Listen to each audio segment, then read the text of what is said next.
We've been working at this series on the 7 deadly sins. This is number 5.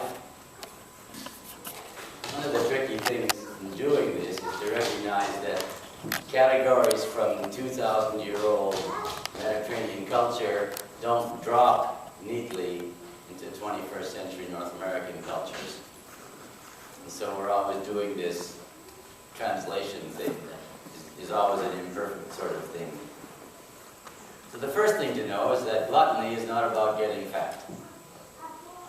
It just doesn't translate across those cultures in that sort of way.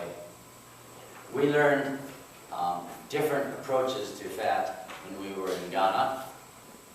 In Ghana, to walk up to a young woman and say, "You're getting fat," is a great compliment.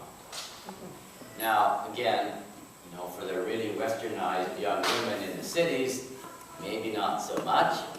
But the moment you get outside of that category, you're getting fat. It's definitely a compliment for a woman. Which feels very strange, right? Here in this society where any woman who's over 100 pounds probably feels the need to be losing another 10 or 20 or however many. Right? And in Ghana, any woman under 300, got some work to do. Because fat is a symbol of success, because the alternative is hunger. And it may not be starvation, but it might just be because your husband doesn't love you, so he doesn't bother giving you enough money to feed yourself. Or for most women, right, in a lot of ways it's a sign of their own success or failure, because most women actually earn a good chunk of the, if not most of, the money in a household. An employment situation, what it is.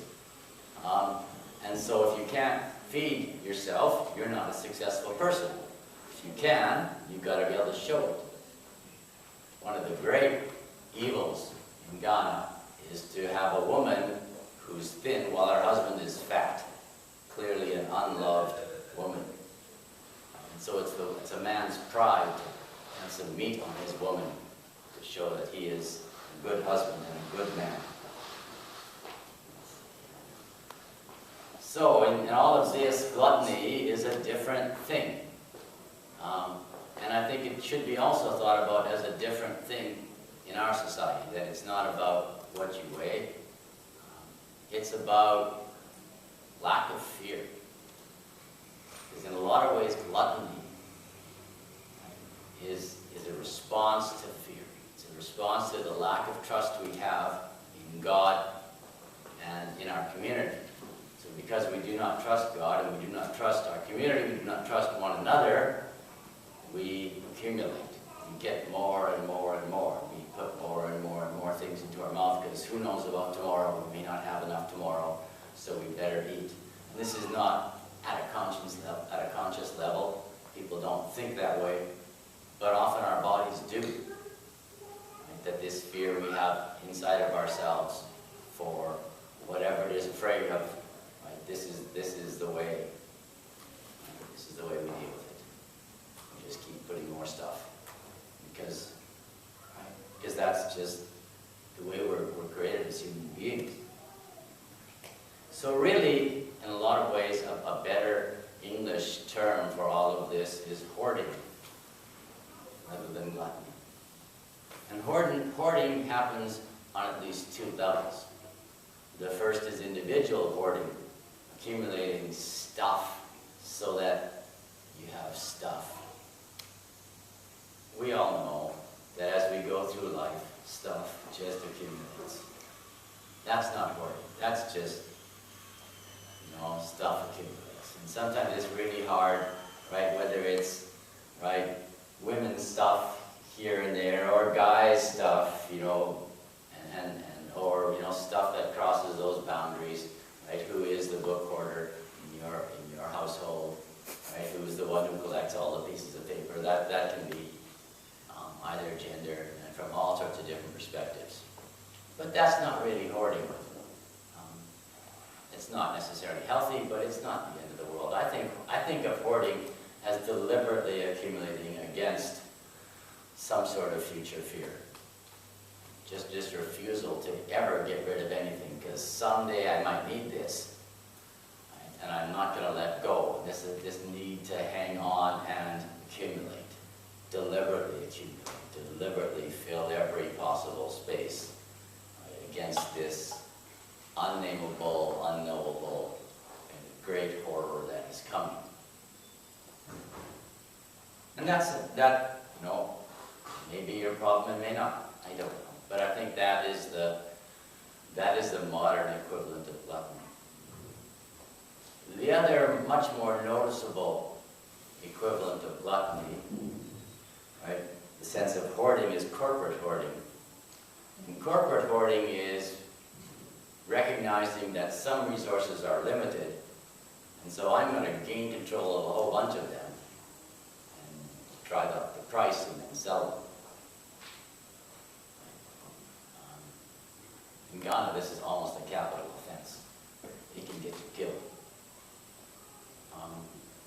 But in our society, it's like the basis of our entire prescription system. Right? I have a way to do this, to make this, and I'm going to legally make sure that nobody else can produce it, and then suddenly, you know, my 30-cent drug is $300 a shot. Or I have the patent on this, and yeah, I can make it for $10, but I can charge $1,200. And so creating artificial scarcity for no other reason than for corporate profit is hoarding, and is gluttony. So as we think about gluttony, and as we take this forward into our week and into our lives, I encourage you to identify things that are signs of gluttony. Identify systems where people are creating artificial scarcity simply to drive up the price, to say, I may not be able to fix it, but I know evil when I see it, at least. And also, do the same thing in your own lives. Right? That if there's stuff that you just are starting to accumulate because you're afraid of something that you can't even name, you don't have to learn how to name it, right? But you can at least deal with the symptom. Maybe at some point you want to get to the place where you can actually name what it is that you're afraid of. That would be a good thing, but even before you do that, you can say, wow, I can let go of this. I can let go of my fear, this nameless, irrational fear that I have. Just let it go. And try to let some trust take its place. Amen.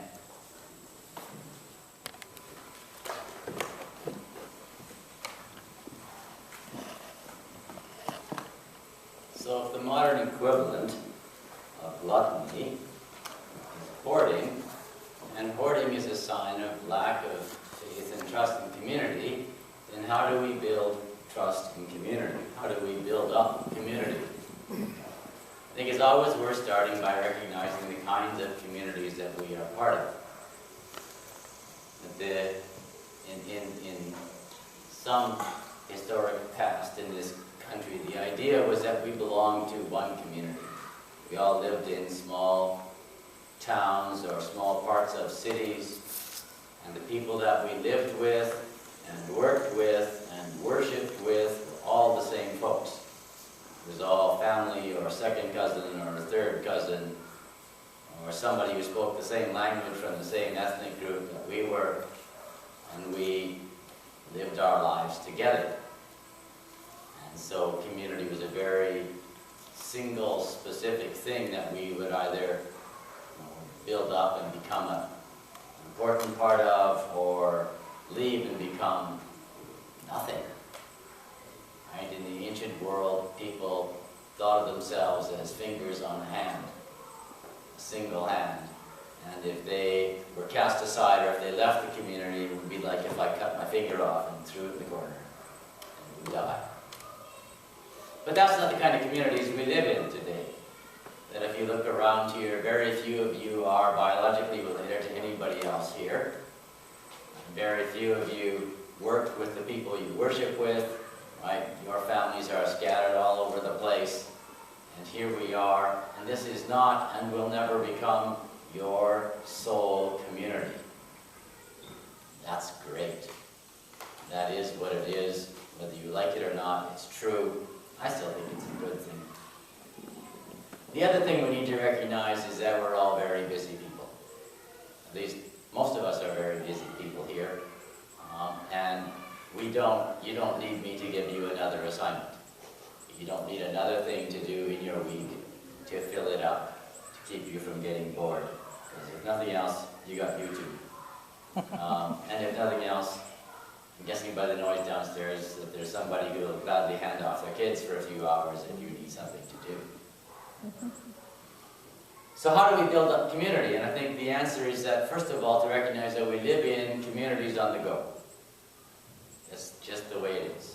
All of our communities, whether it's the work community or the home community, or this activist community and that activist community, and this group doing this and that group doing that, and then there's the people we get together with for coffee, and then there's, right? And all of these things are busy and on the go. So what we need to do is build up community on the go. One of the last things that Jesus said to his disciples is usually translated, "Go into all the world and preach the gospel," which is usually something that is spoken just before the missionary leaves.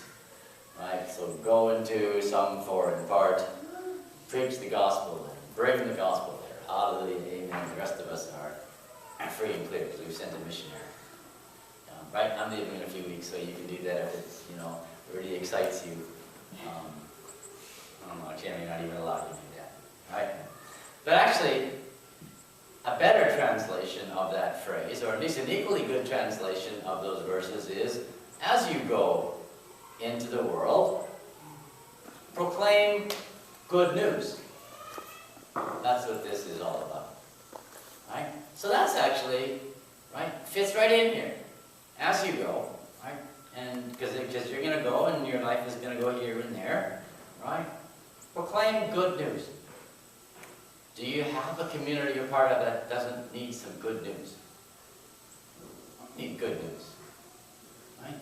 Because some days it's hard to find, right? And maybe the good news you bring is just small, but people need good news. And I'm not saying that Jesus is always the good news. I like to think Jesus is part of lots of good news, but good news is good news. And if you can be in your various communities the person who always has a bit of good news, no matter how bleak things are, can you be the candle? And I'm not asking you to be like the always happy, cheery sort of person. Because there are people like that. You don't have to become that person. But if you carry with yourself into any meeting some little piece of good news, you're going to be welcomed at a lot of meetings. And if every time you go out for lunch with somebody, you have a piece of good news, chances are they're going to ask you to go out for lunch with them again. When you're sitting around the table at home, what's the good news?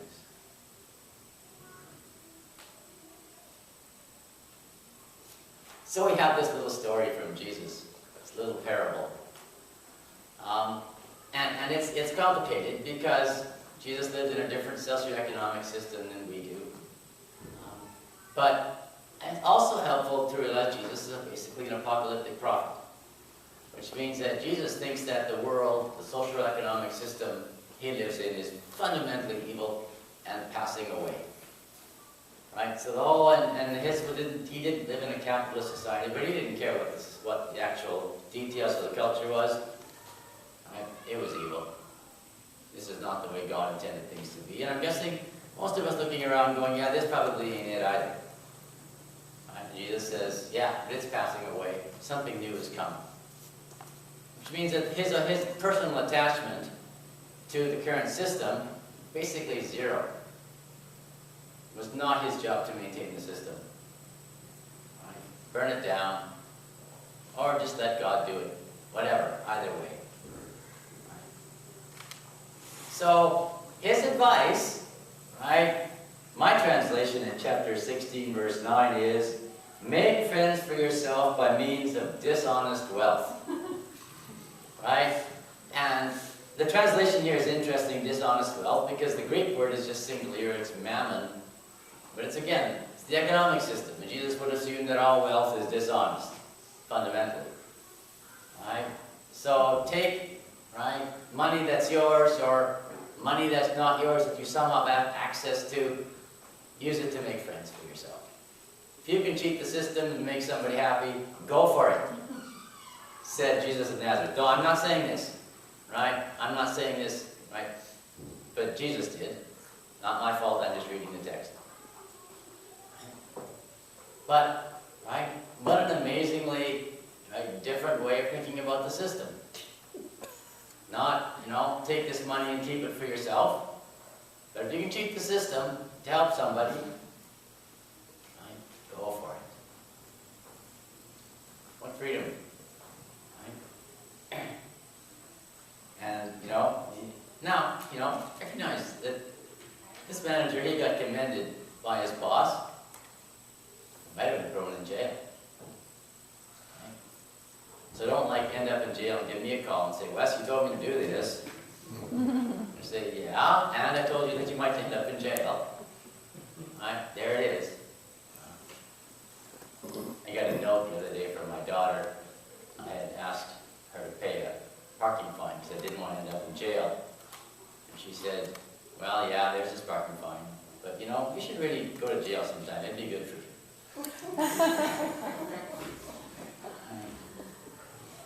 So building communities on the go, right? And also building on-the-go communities, recognizing that these are the communities we're part of, and we have this opportunity to build them up. So I want to leave you with this. I want to leave you with this as a challenge. As you go into your week, right? As you are part of all of these various communities, ask yourself, what can you do to build this up?